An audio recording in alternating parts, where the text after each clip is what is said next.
नौसेना की जेल पर हमला करने की हिम्मत कौन करेगा? केवल ईशान जैसा कोई विचित्र व्यक्ति ही ऐसा कर सकता है। इसलिए टेसोरो को यकीन नहीं था कि अगर ईशान पूरे 20 बिलियन हार गया तो वह क्या करेगा। देखते हैं, इंतजार करते हैं, टेसोरो ने आखिरकार कहा। अभी तो उनके पीछे पीछे चलो। उन्हें कैसीनो में कुछ पैसे हारने देना ठीक है। उनकी प्रतिक्रियाएं देखो। समझ गया। बैकारेट ने सहमति में सिर हिलाया। जैसे ही वह जाने ही वाली थी, टेसोरो ने अचानक उसे वापस बुलाया। अपनी ठुड्डी पर हाथ फेरते हुए उसने सोचा, उस बुढ़िया का सामना ड्रैगन हंटर पायरेट्स से करवाने की कोशिश करो। अच्छा हो कि वह बिना कोई निशान छोड़े उनके हाथों पैसे हार जाए। हो सकता है कि हम ड्रैगन हंटर पायरेट्स की मदद से उससे छुटकारा पा सकें। बॉस, आप बहुत दुष्ट हैं।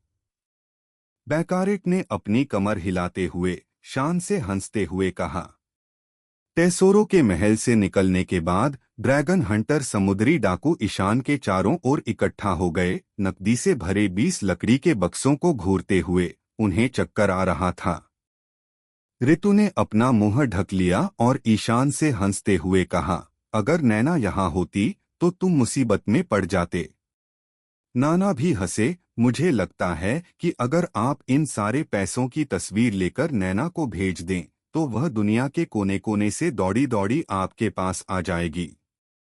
हे, यह तो कमाल का आइडिया है। ईशान ने शरारती मुस्कान के साथ कहा। फिर उसने जिक और बाकियों को एक कैमरा ढूंढने को कहा और पैसों की कई तस्वीरें खींची।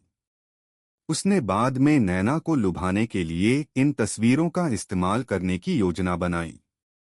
उसे उस नन्ही नैना को देखना बहुत अच्छा लगा, जिसकी आंखें बेरी के प्रतीकों में बदल रही थीं। इन तस्वीरों को देखकर उसके हाव भाव वाकई मजेदार होंगे। तस्वीरें लेने के बाद ईशान ने उदारता से हाथ हिलाया और कहा, ठीक है, यहाँ सबको हिस्सा मिलेगा। हर एक को 20 लाख बेरीज। खुद ले लो। फिर जो चाहो खेलो। इस बार हम यहाँ छुट्टियां मनाने आए हैं। उराई, कैप्टन, हम तुमसे प्यार करते हैं।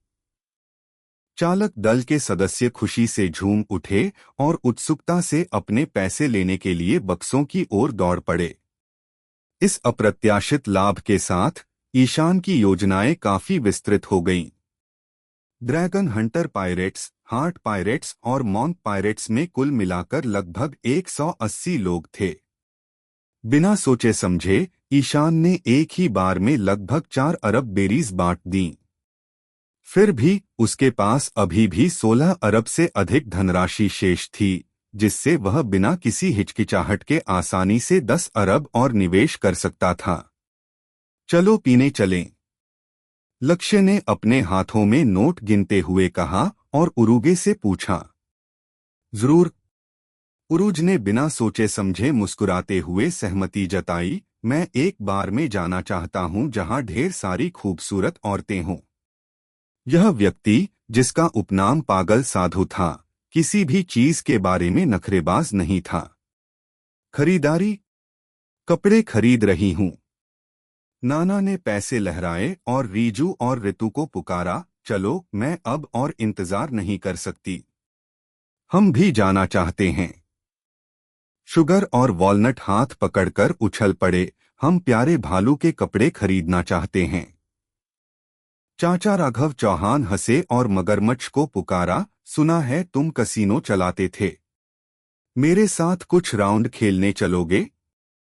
मगरमच्छ ने कंधे उचकाए और बिना कुछ सोचे राघव चौहान के पीछे चल दिया। एनेल ने अपनी सुनहरी छड़ी पर झुककर एक पल सोचा और सोचा कि उसे नीले सागर के लोगों के मनोरंजन का अनुभव करना चाहिए। यह कहकर उसने अपने पैसे लिए और चला गया। कुछ ही देर में ईशान के आसपास के सभी लोग तितर-बितर हो गए। फिर ईशान ने हाथ हिलाकर अपने मन के सिस्टम को आदेश दिया, 10 अरब बेरीज रिचार्ज करो। अगले ही पल बक्सों में रखे आधे से अधिक पैसे गायब हो गए और इसी के साथ ईशान के लगभग समाप्त हो चुके हीरों की संख्या एक बार फिर बढ़ गई। इसके बाद उसने शेष धनराशि को सुरक्षित रखने के लिए स्काई आइलैंड वापस भेजने की योजना बनाई और फिर ताश खेलने और खरीदारी करने के लिए एक स्थान ढूंढने की योजना बनाई ताकि वह अपनी ताकत बढ़ा सके।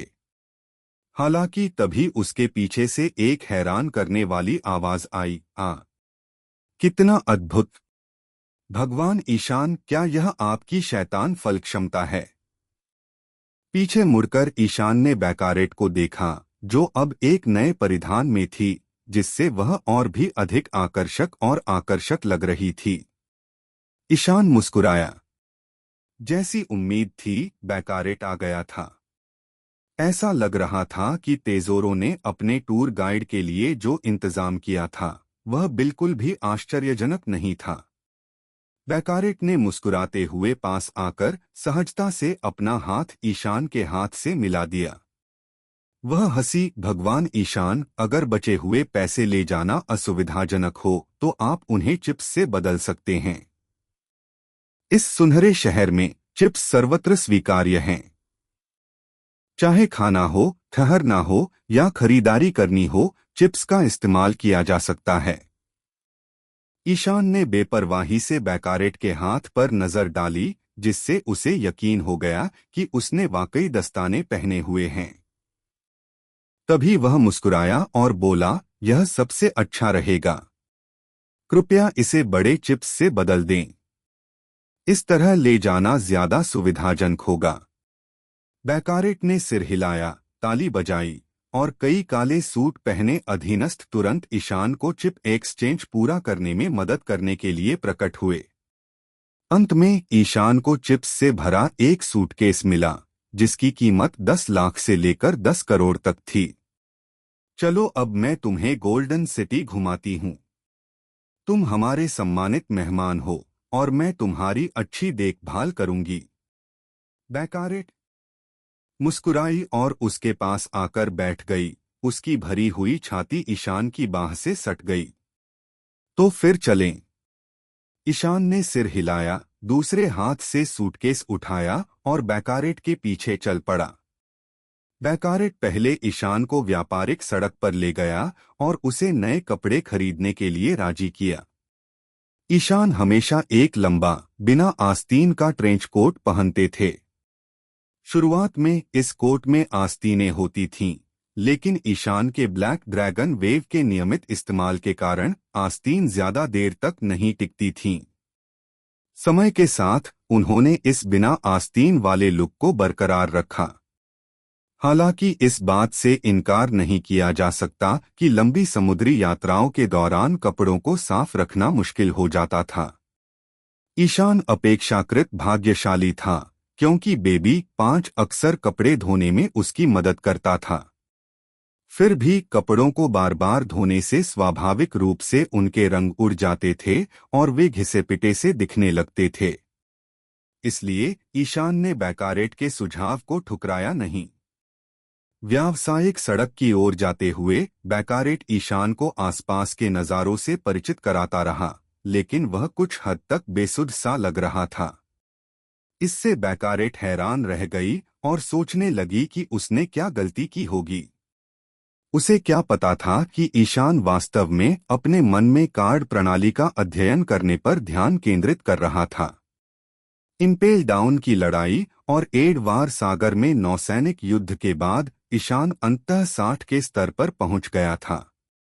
अंतिम कार्ड स्लॉट को अनलॉक करने के अलावा ईशान के नायक कार्ड ने दूसरे विशेष उपकरण स्लॉट को भी अनलॉक कर दिया था। इसके अलावा एक नई प्रणाली सुविधा भी सक्रिय कर दी गई थी, कार्ड बलिदान प्रणाली।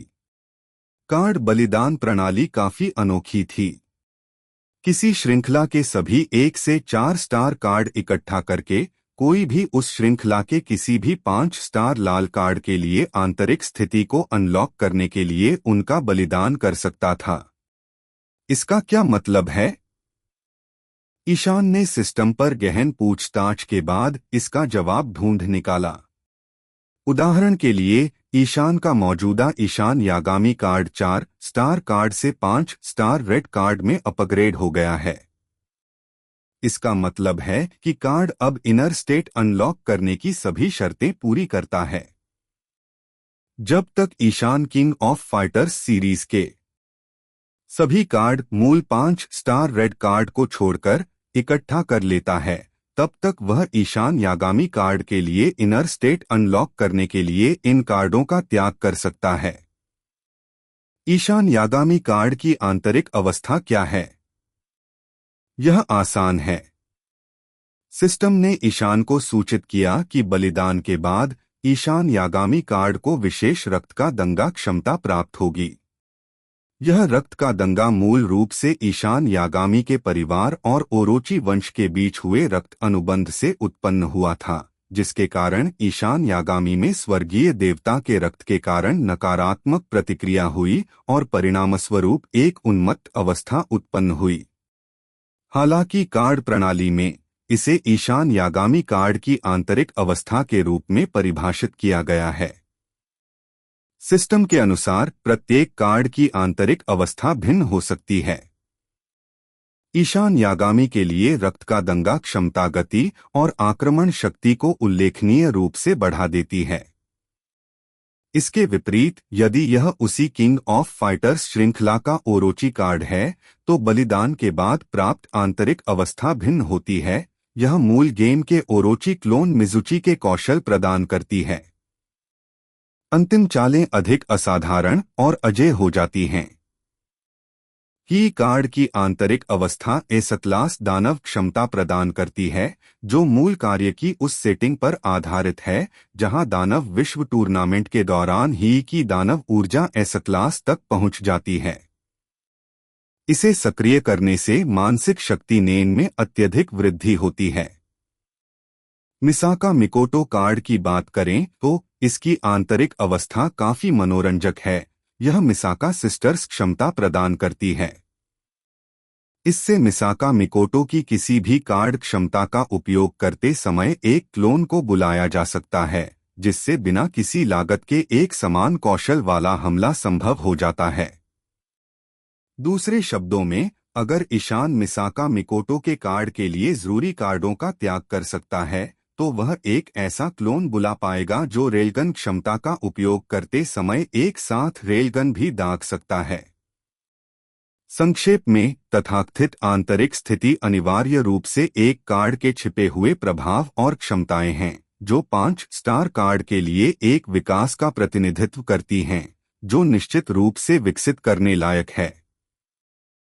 हालांकि ईशान को कार्ड सिस्टम के पीछे के सिद्धांतों की जानकारी नहीं है, लेकिन वह समझता है कि यह सिस्टम कार्ड कलेक्शन और कल्टीवेशन गेम से निकला है।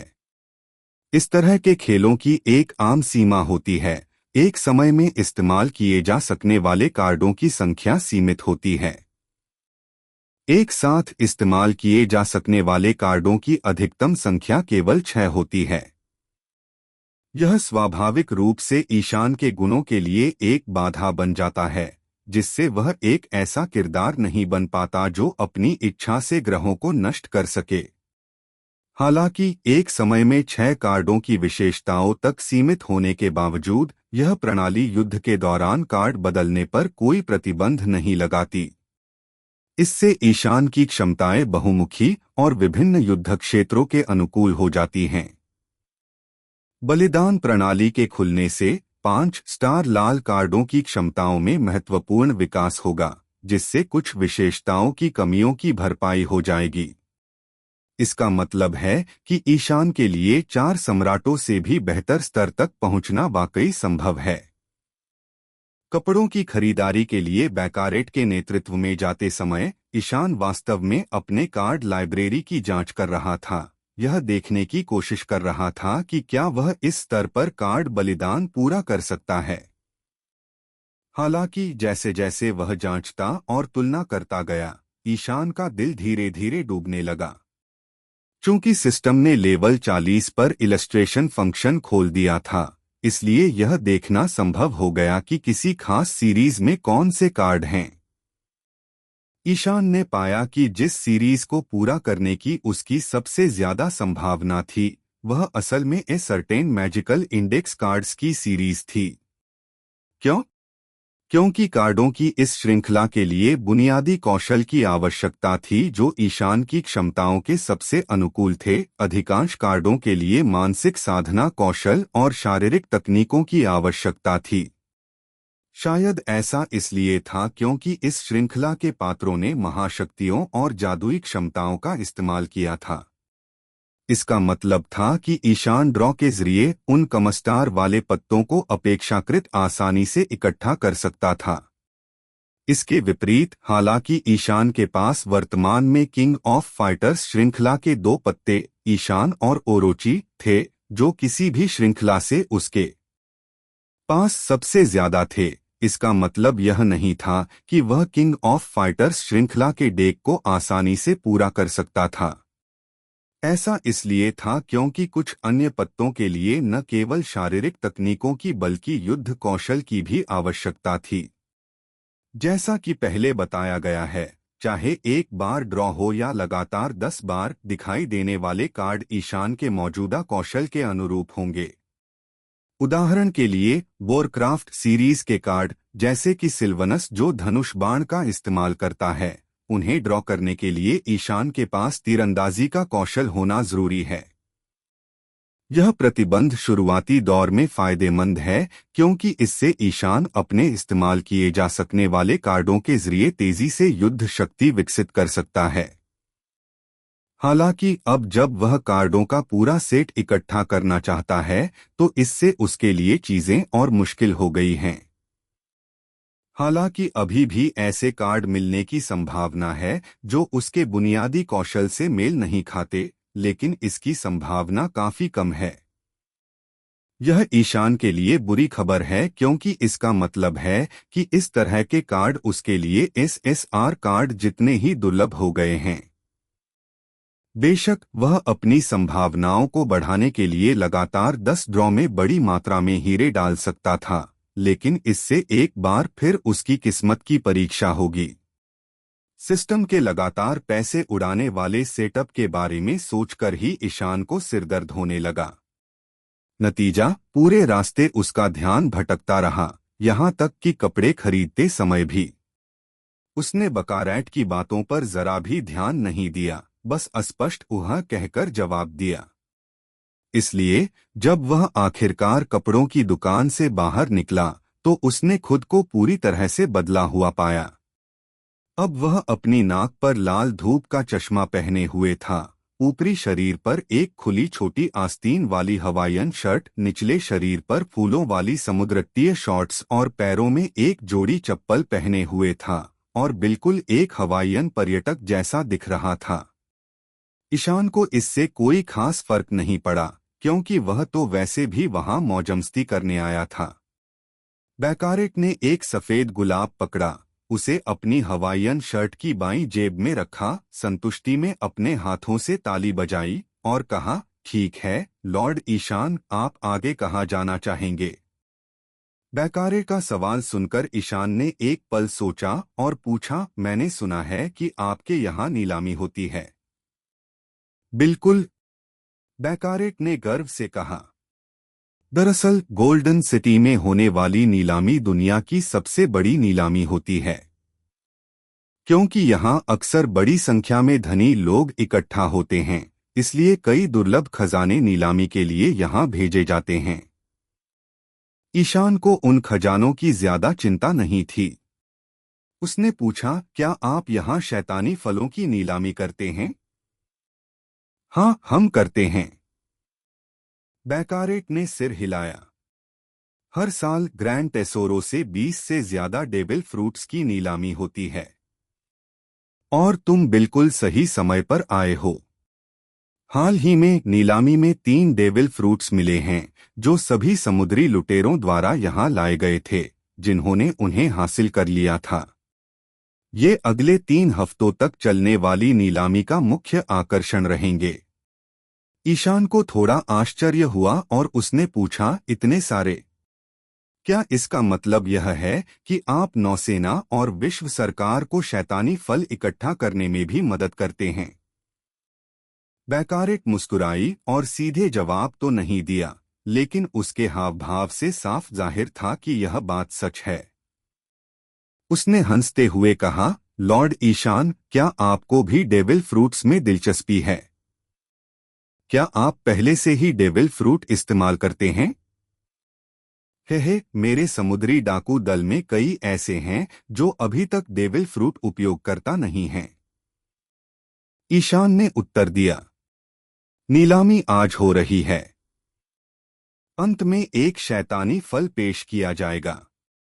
अगर आपकी रुचि हो तो मैं आपको अभी वहां ले जा सकता हूं, बैकारेट ने कहा। तो चलो। ईशान ने सिर हिलाया।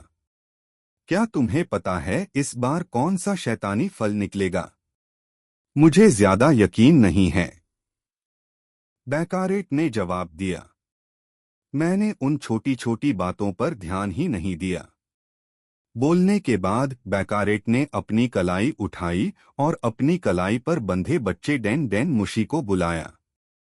कुछ ही देर में टेसोरो का एक मातहत एक आकर्षक कार लेकर आ गया। यह कार बहुत ही अजीब जानवरों के एक समूह द्वारा संचालित थी, अजीब कछुए। ईशान यात्री सीट पर बैठा रहा और बैकारेट गाड़ी चलाता रहा। वे ग्रैंड टेसोरो जहाज का ज्यादातर हिस्सा पार कर गए और आखिरकार एक ऊंची इमारत के सामने रुके। ईशान बैकारेट के पीछे पीछे कार से बाहर आया। प्रवेश द्वार पर बंदूकों से लैस गार्डों ने बैकारेट को देखते ही तुरंत झुककर उन्हें रास्ता दिया। बैकारेट ईशान को लॉबी से होते हुए नीलामी हॉल में ले गया। नीलामी शुरू हो चुकी थी और कई चीजें बिक चुकी थीं। ईशान ने कमरे में नजर दौड़ाई और देखा कि ज्यादातर लोग हट्टे कट्टे थे और देखने में किसी रईस जैसे लग रहे थे। पुरुष बेंत के सहारे झुके हुए थे और टोपियां पहने हुए थे, जबकि महिलाएं आलीशान गहनों से सजी लंबी पोशाकें पहने हुए थीं और बेहद खूबसूरत और आकर्षक लग रही थीं। इस आयोजन में ईशान का पहनावा बिल्कुल अलग दिख रहा था, जिसने सबका ध्यान खींचा। हालांकि धूप का चश्मा और टोपी उतारे होने के कारण किसी ने उन्हें पहचाना नहीं। यह देखकर कि उनके साथ बकारेट भी था, वहां मौजूद लोगों ने मान लिया कि वह किसी दूसरे देश का कोई रईस है और उन्होंने उस पर ज्यादा ध्यान नहीं दिया। बैकारेट के साथ होने के कारण ईशान को कोई सुरक्षा राशि जमा करने की जरूरत नहीं पड़ी। बैठने के बाद बैकारेट ने उसे नीलामी सूची दी और नीलामी के नियम समझाए। बोली सीधे दाम बताकर नहीं, बल्कि हाथ के इशारों से लगाई जाती थी, जो काफी जटिल थे। उदाहरण के लिए, हथेली आगे की ओर करके एक उंगली उठाने का मतलब था 100,000 बेली जोड़ना, जबकि हथेली पीछे की ओर करके एक उंगली उठाने का मतलब था मौजूदा कीमत को दोगुना करना।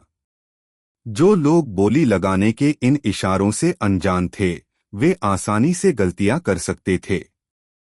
ईशान ने यूं ही नीलामी सूची पलटी और पाया कि पहले वाली चीजें तो गहने और प्राचीन वस्तुएं थीं, उसके बाद कुछ मशहूर पेंटिंग्स थीं। उसे इनमें कोई दिलचस्पी नहीं थी, इसलिए वह आखिर तक गया और आखिरकार उसे शैतानी फल दिखाई दिया। यह एक पीले भूरे रंग का फल था, जिस पर सभी डेविल फ्रूट्स की तरह सर्पिल आकार के डिजाइन थे। फल देखने में संतरे जैसा था और ईशान को लगा कि नैना को यह जरूर पसंद आएगा। ऐसा प्रतीत होता है कि इस शैतान फल की पहचान सूची में कर ली गई थी और यह निर्धारित किया गया था कि यह पैरामीशिया प्रकार का श्रिवेल फल है। जैसा कि नाम से ही जाहिर है, श्रिवेल फल किसी भी वस्तु को, चाहे वह व्यक्ति हो या कोई और, छुए बिना ही उसे सिकुड़ा सकता है। यह क्षमता कुछ हद तक मगरमच्छ के रेतीले फल जैसी है, जो शरीर से नमी सोख लेता है। हालांकि इसे सक्रिय करने के लिए शारीरिक संपर्क की आवश्यकता होती है, फिर भी इसे काफी शक्तिशाली फल माना जाता है। दुर्भाग्य से ईशान को फल की क्षमता में कोई दिलचस्पी नहीं थी। बैकारेड के जरिए उसने डेविल फ्रूट पर बोली इसलिए लगाई थी ताकि वह उसे खरीद सके और सिस्टम उसे अपने मुख्य कैरेक्टर कार्ड को अपग्रेड करने के लिए अवशोषित कर सके। अब तक ईशान ने सिर्फ एक ही शैतान फल खाया था, इसलिए उसका मुख्य पात्र कार्ड अभी भी सिर्फ एक हरा कार्ड था। अब जब उसके पास पैसा था तो वह स्वाभाविक रूप से इस कमी की भरपाई करना चाहता था। चूंकि यह अवशोषण के लिए था, इसलिए फल की क्षमता ज्यादा मायने नहीं रखती थी। आदर्श रूप से वह ऐसा फल ढूंढता जिसमें अवशोषण की क्षमता अपेक्षाकृत कम हो, लेकिन वह ज्यादा नखरेबाजी नहीं कर सकता था। जो भी मिल जाता वह ले लेता। ईशान ने अनुमान लगाया कि फल की कीमत लगभग 1 अरब बेली होगी। उसने नीलामी में रखी वस्तु पर नजर डाली, जो एक मुट्ठी भर नीलम निकली, फिर आंखें बंद कर लीं, अपनी कुर्सी पर पैर क्रॉस करके पीछे झुक गया और बैकारेट से कहा, जब शैतानी फल की नीलामी शुरू हो तो मुझे फोन करना। इसके साथ ही उन्होंने अपना ध्यान कार्ड की दुकान को अपने दिमाग में ताज़ा करने पर केंद्रित कर दिया। यह देखकर कि ईशान को गहनों में कोई दिलचस्पी नहीं है, बैकारेट को बहुत आश्चर्य हुआ। कुल मिलाकर ईशान जैसे व्यक्ति को अपनी मुद्रा फल क्षमता के साथ ऐसी किसी भी चीज में रुचि होनी चाहिए जो उसे धन दिला सके। लेकिन बैकारेट की धारणाएं पूरी तरह से गलत निकलीं। इससे भी ज्यादा हैरानी की बात यह थी कि उसके जैसी आकर्षक सुंदरी के बगल में बैठे होने के बावजूद ईशान ने अपनी आंखें बंद कर लीं और आराम कर रहा था, उसे एक नजर भी नहीं देखा। ईशान की अपनी ओर इस सूक्ष्म सावधानी को भांपकर बैकारेट थोड़ा परेशान हो गई। आगे चलकर वे आपस में कैसे बातचीत करेंगे? हालांकि ईशान ने बैकारेट के अंदरूनी द्वंद्व पर ध्यान नहीं दिया। वह कार्ड की दुकान को ताज़ा करने, सामने आए कार्ड के टुकड़ों को देखने और यह सोचने में व्यस्त था कि उसे कौन सा कार्ड इकट्ठा करना चाहिए। वास्तव में ईशान न केवल अपने छठे कार्ड स्लॉट में एक मूल 5 सितारा कार्ड रखने पर विचार कर रहा था, बल्कि यह भी सोच रहा था कि क्या उसे ईशान यागामी कार्ड को बदलना चाहिए। कारण सरल था, ईशान यागामी कार्ड और ही कार्ड की क्षमताएं अनावश्यक थीं। दोनों कार्डों में ज्वाला आधारित क्षमताएं थीं, लेकिन ईशान ने पाया कि वह ही की दानव विश्व ज्वाला का ज्यादा बार इस्तेमाल कर रहा था। हालांकि ईशान यागामी की नीली लपटों में समय स्थिर करने वाला प्रभाव था, लेकिन इस प्रभाव का वास्तव में इस्तेमाल करने का अवसर बहुत कम था। यदि वह अपने विरोधियों को उच्च तापमान वाली लपटों से जलाकर मार सकता है, तो उसे उन्हें जमा कर रखने की क्या आवश्यकता है? खासकर तब जब ईशान धीरे धीरे ईशान यागामी कार्ड की क्षमताओं के अनुकूल हो गया। वह पहले से ही डार्क हुक को अंजाम देने और हयाकू शिकी ओनियाकी को मुक्त करने के लिए डेमन वर्ल्ड फ्लेम का इस्तेमाल कर सकता था। अतिरिक्त फ्लेम प्रकार विशेष रूप से उपयोगी नहीं लग रहा था, इसलिए ईशान एक अलग क्षमता पर स्विच करने पर विचार कर रहा था। ईशान ने आंखें बंद कर लीं और आराम करने का नाटक करते हुए धीरे धीरे हीरे से ताश की दुकान को ताज़ा किया। अब उसके पास ढेर सारे हीरे और समय था, इसलिए वह आराम से ब्राउज कर सकता था। 4 सितारा डेविल में क्राई डांटे कार्ड का टुकड़ा। उफ, क्या मुझे इसे खरीदना चाहिए या नहीं? ओह, डार्कसाइडर्स का वार सर्वनाश के 4 घुड़सवारों में सबसे छोटा।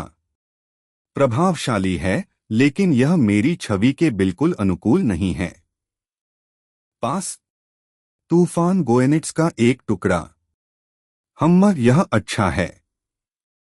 बॉन्ड विशेषताओं का इस्तेमाल किया जा सकता है और हवा जैसी क्षमता भी एक अच्छा विकल्प लगती है। मैं इसे रखने पर विचार करूंगा। खरीदो। जैसे ही उसने ताज़ा करना जारी रखा, ईशान अचानक चौंक गया और अपनी आंखें खोलने से खुद को नहीं रोक सका। बैकारेट उसे लगातार देख रही थी। उसे अचानक आंखें खोलते देखकर वह खुद को रोक नहीं पाई और पूछा, क्या हुआ? कुछ नहीं। ईशान ने अपना सिर हिलाया और अपनी आंखें फिर से बंद कर लीं, हालांकि उसका दिल अब बहुत तेजी से धड़क रहा था। कारण यह था कि हाल ही में रिफ्रेश के दौरान उन्होंने कार्ड फ्रैगमेंट शॉप में एक 4 सितारा कार्ड टुकड़ा खोजा जो पहले कभी नहीं दिखाई दिया था। यह कार्ड का टुकड़ा ड्रैगन बॉल्स से था और यह ट्रंक्सक भविष्य का संस्करण था। ईशान ने पहले एक मास्टर रोशी कार्ड निकाला था, लेकिन चूंकि उस कार्ड का स्टार लेवल बहुत कम था, इसलिए उसने उस पर ज्यादा ध्यान नहीं दिया था। हालांकि उसे एहसास हुआ कि कार्ड लाइब्रेरी में वाकई ड्रैगन बॉल सीरीज के कार्ड शामिल थे। हालांकि बाद के दशकों में ईशान ने शायद ही कभी ड्रैगन बॉल श्रृंखला के कार्ड निकाले। वह जानता था कि ऐसा इसलिए था क्योंकि उसके पास ड्रैगन बॉल श्रृंखला कार्ड के लिए आवश्यक बुनियादी मार्शल आर्ट कौशल की कमी थी, जिसके लिए प्राथमिक रूप से मार्शल आर्ट की आवश्यकता थी। लेकिन कोई रास्ता नहीं था। ईशान इतने सालों से तलवारबाजी का अभ्यास कर रहा था कि उसे बदलना मुश्किल था। उसे तलवारबाजी से लड़ने की आदत थी। अचानक तलवार छोड़कर लोगों पर मुक्का मारना उसके लिए नामुमकिन था। इससे ईशान को बहुत अफसोस हुआ क्योंकि उसे सुपर साई बहुत पसंद थे। हालांकि वह समझता था कि कार्ड सिस्टम में सुपर साई कार्ड शायद उसके गुणों को काफी बढ़ा देंगे, लेकिन इससे ईशान का सुपर साई के प्रति प्रेम कम नहीं हुआ। आखिरकार सुपर सैयान रूप इतना अविश्वसनीय रूप से अच्छा था। हालांकि अक्सर आश्चर्य तब होता है जब आप उसकी कम से कम उम्मीद करते हैं। उसने यह अनुमान नहीं लगाया था कि सिस्टम की कार्ड लाइब्रेरी में फ्यूचर ट्रंक्स भी शामिल होगा। फ्यूचर ट्रंक्स शायद एकमात्र ऐसा कार्ड था जिसे ईशान बिना किसी असाधारण भाग्य के रिफ्रेश कर सकता था, क्योंकि फ्यूचर ट्रंक्स में तलवारबाजी भी थी, जो ईशान के बुनियादी कौशल से मेल खाती थी।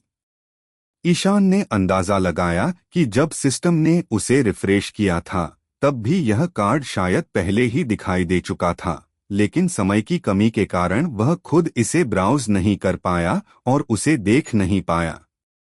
अब जब वह खुद धीरे धीरे रिफ्रेश कर रहा था, तो उसे आखिरकार इस कार्ड का अस्तित्व नजर आया।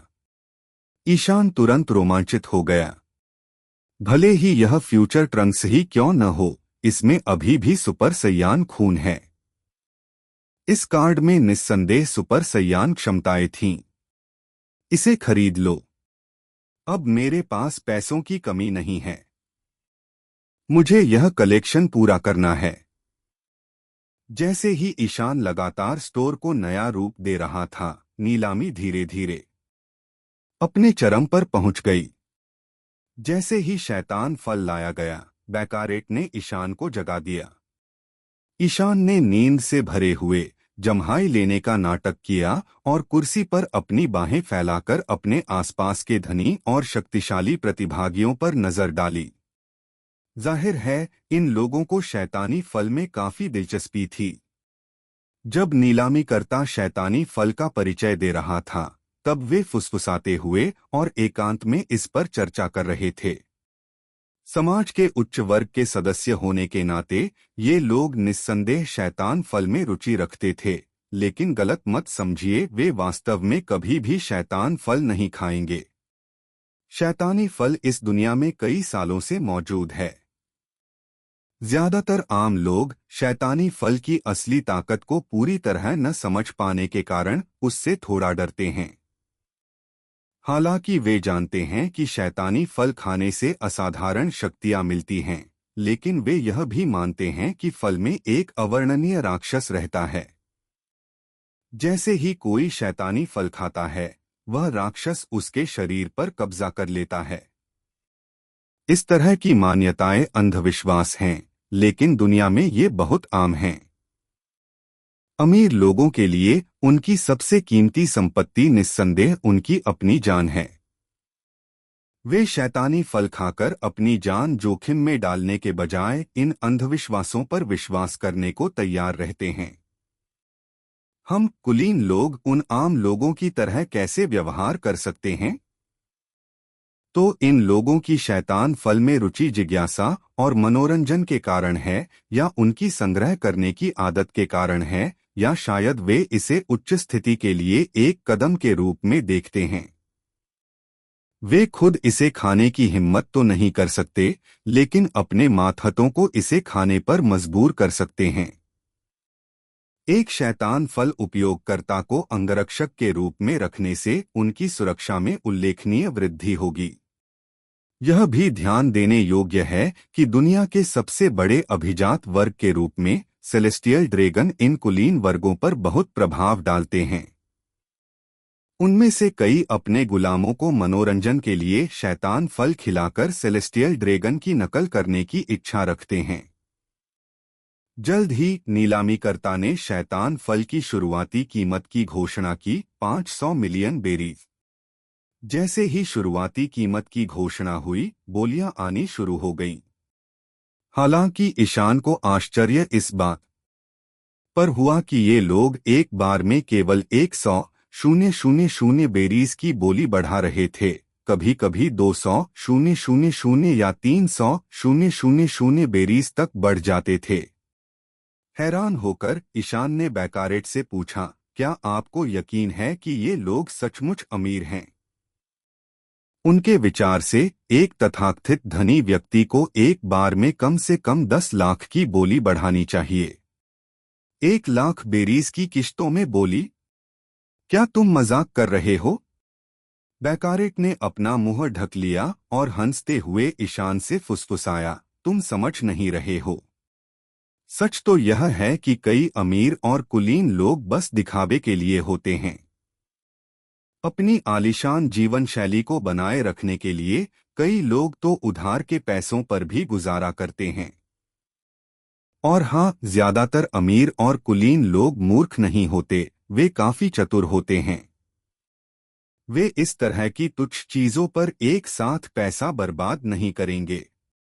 जब तक यहाँ दिव्य ड्रैगन न हो, तुम्हें कोई ऐसा नहीं दिखेगा जो पैसों की ऐसे देखभाल करता हो जैसे वह पेड़ों पर उगता हो। ईशान अवाक रह गया और चिप्स से भरा सूटकेस अपने पैरों पर थपथपाने लगा। तो क्या इसका मतलब है कि मैं यहाँ के ज्यादातर लोगों से ज्यादा अमीर हूँ? बिल्कुल, बैकारेट हंसा। अभी तुम्हारे पास जितने चिप्स हैं, उतने तो यहाँ के 90% से ज्यादा अमीर लोगों के पास भी तुम्हारे जितने नहीं हैं। यह कहते हुए बैकारेट को थोड़ा दुहक हुआ। हालांकि तेजोरों ने बिना सोचे समझे ईशान को 20 अरब बेरीज दे दिए थे, लेकिन असल में यह बहुत बड़ी रकम थी। तेजोरों का सेलेस्टियल ड्रैगन्स को दिया जाने वाला सालाना तोहफा लगभग इतनी ही रकम थी। ईशान ने तेजोरों की पूरे साल की सुरक्षा फीस एक ही झटके में ले ली थी। तेजोरो इतने से कैसे संतुष्ट हो सकता था? यही वजह थी कि तेजोरों ने बैकारेट को इस स्थिति को सावधानी से संभालने का आदेश दिया था, ताकि देख सकें कि क्या वे ईशान और उसके साथियों से कुछ पैसे वापस पा सकते हैं। यह एक आम जुआरी की मानसिकता थी, बहुत कुछ हारने पर आप कुछ वापस जीतने की चाहत रखते हैं, भले ही आपको पता हो कि सामने वाले से निपटना मुश्किल है। ईशान ने सिर हिलाकर अपनी समझ का संकेत दिया और फिर बैकारेट से पूछा, आपके नीलामी घर में इस तरह के शैतान फल की सामान्य बिक्री कीमत क्या है? बैकारेट ने उत्तर दिया, पैरामीशिया प्रकार के डेविल फ्रूट्स की शुरुआती कीमत आमतौर पर 500 मिलियन बेरीज होती है। क्षमता के आधार पर अंतिम कीमत 800 मिलियन से 1 बिलियन बेरीज तक होती है। ज्यादा शक्तिशाली पैरामीशिया फ्रूट्स की कीमत लगभग 1.5 बिलियन तक भी जा सकती है। जोआन प्रकार के फ्रूट्स की शुरुआती कीमत कम होती है, आमतौर पर 300 मिलियन, और अंतिम कीमत 600 मिलियन से 800 मिलियन बेरीज के बीच होती है। बेशक मिथिकल जोआन फ्रूट्स एक अपवाद हैं, लेकिन वे बहुत दुर्लभ हैं। मैंने कभी किसी नीलामी में मिथिकल जोआन फ्रूट नहीं देखा। लोगिया प्रकार के फ्रूट्स की बात करें वो वे भी बहुत दुर्लभ हैं, जिनकी शुरुआती कीमत आमतौर पर लगभग 1.5 बिलियन और अंतिम कीमत 2 बिलियन से 3 बिलियन बेरीज तक होती है। यह सुनकर ईशान ने थोड़ा सा हिसाब लगाया और कुछ अवाक रह गया। अगर इस शैतानी फल की नीलामी लगभग 1 अरब बेरीज में हो और ये लोग एक बार में बोली बढ़ाकर 1 लाख बेरीज कर दें तो कितना समय लगेगा। इसलिए ईशान ने बैकारेट से कहा, मेरी बोली 50 मिलियन बेरीज बढ़ा दो। बैकारेट को कोई आश्चर्य नहीं हुआ और उसने ईशान के निर्देशानुसार बोली एक ही बार में 5 करोड़ बेरीज बढ़ा दी। नतीजतन डेविल फ्रूट की कीमत तुरंत 61 करोड़ बेरीज हो गई। जब नीलामीकर्ता ने उत्साह से नई कीमत की घोषणा की तो दर्शकों में एक साथ अफरा-तफरी मच गई। वे उस तरफ देखने लगे जहां बैकारेट और ईशान बैठे थे। बैकारेट से परिचित लोगों को तुरंत पता चल गया कि यह ईशान ही था जिसने बोली लगाई थी और वे आश्चर्यचकित भाव से उसे देखने लगे। हालांकि ईशान ने उनका मजाक उड़ाते हुए सोचा, सच में? बोली को 50 मिलियन तक बढ़ाने से आपको इतना डर लग रहा है? उनका मन हुआ कि वे खड़े होकर उनकी ओर इशारा करते हुए कहें, मेरा किसी को निशाना बनाने का कोई इरादा नहीं है, लेकिन आप सभी यहाँ कंगाल हैं। यह एक अजीब सा एहसास था। अमीर रईसों और कुलीनों का एक समूह भी उस समुद्री डाकू जितना अमीर नहीं था। कितनी विडंबना! ईशान की बोली ने वाकई कई लोगों को चौंका दिया। वे आपस में फुसफुसाते हुए ईशान की संभावित पहचान के बारे में अटकलें लगाने लगे। हालांकि धनी कुलीन और अभिजात वर्ग आश्चर्यचकित थे, फिर भी वे ईशान की बोली से पूरी तरह भयभीत नहीं थे। जैसा कि बैकारेट ने बताया, पैरामीशिया प्रकार के डेविल फ्रूट की अंतिम कीमत आमतौर पर 80 करोड़ से 1 अरब बेरीज के बीच होती है। प्रतिभागियों को यह बात पता थी। बोली को 1,000,000 बेरीज की छोटी छोटी किश्तों में बढ़ाने की उनकी रणनीति एक आशावादी लेकिन चतुर मानसिकता से प्रेरित होकर यह देखने का एक सतर्क प्रयास था कि क्या वे कम कीमत पर डेविल फ्रूट हासिल कर सकते हैं। उपस्थित लोगों में वास्तव में ऐसे लोग भी थे जो शैतानी फल के लिए इतनी ऊंची कीमत चुका सकते थे। हालांकि वे ईशान की भारी बोली से चकित थे, फिर भी मौजूदा कीमत उनकी मानसिक सीमा से बहुत कम थी। कुछ पल की खामोशी के बाद लोग फिर से ईशान की पेशकश से ज्यादा बोली लगाने लगे। इस बार वेतन वृद्धि थोड़ी अधिक थी। कुछ ने एक बार में बोली को 500,000 बेरीज तक बढ़ा दिया। हालांकि ईशान ने भौहें चढ़ाई और बैकारेट को इशारा किया कि बोली 5 करोड़ बेरीज और बढ़ा दे। देखते ही देखते डेविल फ्रूट की कीमत 70 करोड़ बेरीज के करीब पहुंच गई। ईशान की आक्रामक बोली लगाने की गति उच्च वर्ग के प्रतिभागियों के लिए अप्रत्याशित थी। कई लोगों ने बोली जीतने के उसके दृढ़ संकल्प को भांप लिया और आगे बढ़ने से हिचकिचाए। अंत में 4 लोगों ने बोली जारी रखी। एक सिगार लिए हुए एक मोटा आदमी, सुंदर महिलाओं से घिरा हुआ और मुकुट पहने हुए एक बूढ़ा आदमी जो संभवतः एक राजा था, एक अच्छे कपड़े पहने, चश्मा पहने हुए अभिजात वर्ग का व्यक्ति और एक मोटी कुलीन महिला जो एक नवधनाढ़ की तरह दिख रही थी। इन चारों ने कीमत को 730 मिलियन बेरीज तक पहुंचा दिया। इसे 100 मिलियन तक बढ़ाओ। ईशान ने बैकारेट से कहा। वह 4 बोलीदाताओं की ओर देखते हुए सोच में पड़ गया। 830 मिलियन बेरीज पर मोटे आदमी ने तुरंत वापस ले लिया। शेष 3 में से मोटी कुलीन महिला ने बोली को 10 मिलियन तक बढ़ा दिया। कुलीन वर्ग ने 10 मिलियन और जोड़ दिए तथा राजसी व्यक्ति ने इसे 20 मिलियन तक बढ़ा दिया। इसे और 100 मिलियन तक बढ़ाओ। ईशान की आंखें रहस्यमय रोशनी से चमक उठीं जब उसने बैकारेट को निर्देश दिया। अब जब बोली 97 करोड़ बेरीज पर पहुंच गई थी तो उस कुलीन पुरुष ने आह भरी और सिर हिलाकर प्रतियोगिता से हट गया। उस मोटी कुलीन महिला ने ईशान को घूरा, लेकिन बोली लगाना बंद करने का भी फैसला किया। लेकिन उस राजसी व्यक्ति ने, जो अपने